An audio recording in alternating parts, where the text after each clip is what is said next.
प्राचीन समय की बात है। यरूशलेम के आसपास के छोटे छोटे गांवों में एक ऐसा युवा चलता था जिसकी आंखों में असीम करुणा और चेहरे पर अनुपम शांति थी।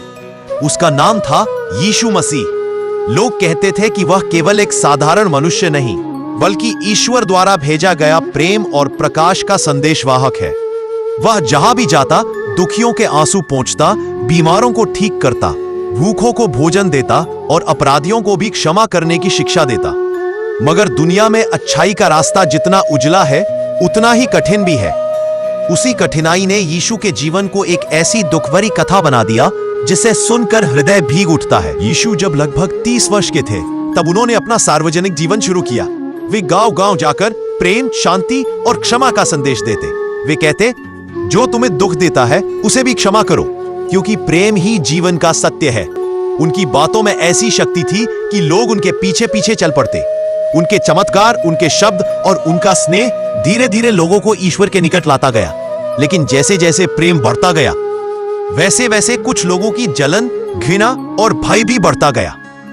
उस समय के धार्मिक नेताओं को लगता था कि उनकी सत्ता डगमगा जाएगी। वे देखते थे कि लोग यीशु को ईश्वर का पुत्र कहने लगे रहे। उनके अंदर असुरक्षा और द्वेष जन्म ले चुका था। वे समझ नहीं पाते थे कि कोई मनुष्य इतना दयालु और शक्तिशाली कैसे हो सकता है। धीरे धीरे उनका विरोध एक षड्यंत्र में बदल गया। शहर के हर कोने में यीशु के विरुद्ध कानाफूसी होने लगी।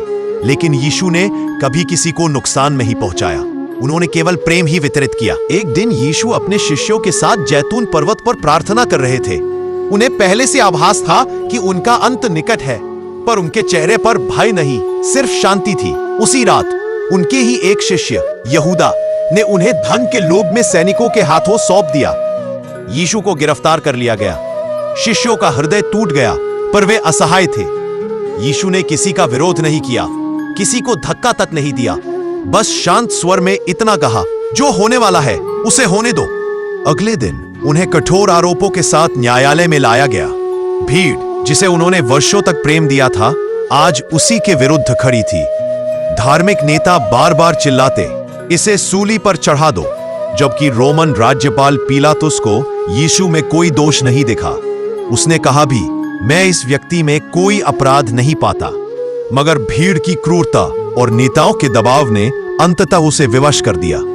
उन्होंने कहा, ठीक है, इसे सूली पर चढ़ाया जाएगा। यह सुनते ही वातावरण में एक भयावह खामोशी फैल गई, मानो समय स्वयं रो पड़ा हो।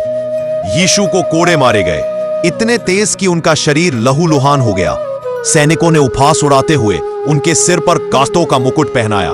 वे कहते, देखो, यह है यहूदियों का राजा, और हंसते हुए उन्हें थप्पड़ मारते जाते।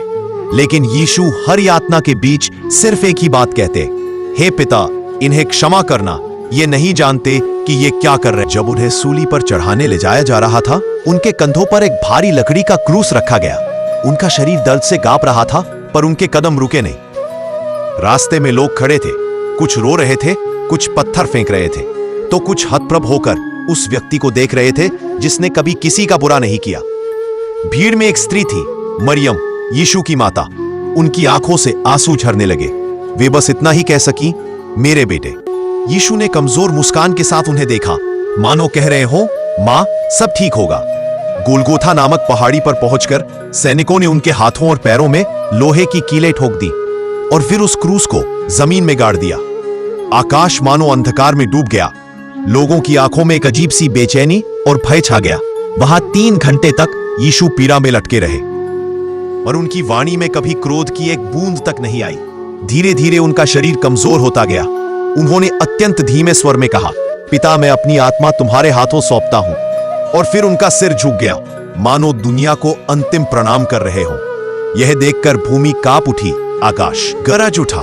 सैनिकों ने भी भय से कहा, यह सचमुच ईश्वर का पुत्र था। यीशु का शरीर उतारकर एक कब्र में रखा गया। उनके शिष्य टूट चुके थे। उनकी मां रोते रोते निढाल हो चुकी थी। दुनिया उस क्षण प्रेम को खो चुकी प्रतीत होती थी। पर यह दुख भरी कहानी यही समाप्त नहीं हुई। तीसरे दिन कब्र खाली मिली। लोगों ने बताया कि यीशु पुनरुत्थित हुए, अपने शिष्यों को दर्शन दिए और कहा, मैं हमेशा तुम सबके साथ हूं, संसार के अंत तक। उनका शरीर संसार छोड़ गया, पर उनका प्रेम, उनका त्याग, उनका संदेश आज भी मानवता को प्रकाश देता है।